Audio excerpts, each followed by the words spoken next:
yare senin eşkindən, oldum avvare senin eşkindən.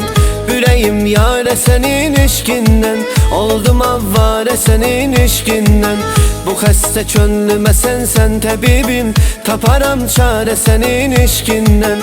Bu xəstə könlümə sənsən təbibim, taparam çare senin eşkindən. Bu gözəlliğime olar insanda, gözlerim gəzir seni her yanda. Bu gözəlliğime olar insanda, gözlerim gəzir seni her yanda. Sənə yadlar yanaşa öldürərəm, yox bənzərin sənin heç bir yanda, yox bənzərin sənin heç bir yanda. Məni başdan çıxaran sözlərin üçün ölürəm, məni heyran eləyən gözlərin üçün ölürəm. Məni başdan çıxaran sözlərin üçün ölürəm, məni heyran eləyən gözlərin üçün ölürəm. Sən mənə nəfəs verən, həyat verən insansan, mənə özgə lazım deyil, sən mənə dərmansan. Mənə özgə lazım deyil, sən mənə dərmansan.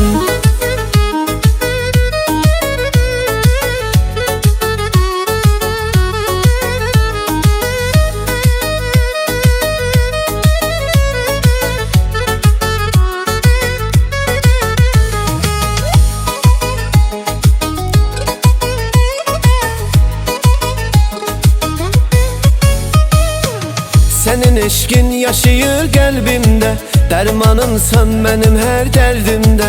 Senin eşkin yaşayır qəlbimdə, dərmanımsan mənim hər dərdimdə.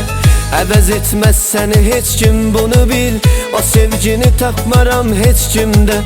Əvəz etməz səni heç kim, bunu bil, o sevgini tapmaram heç kimdə. Cananım üzüm gülür sayəndə, mən təmiz sevgi tapmışam səndə.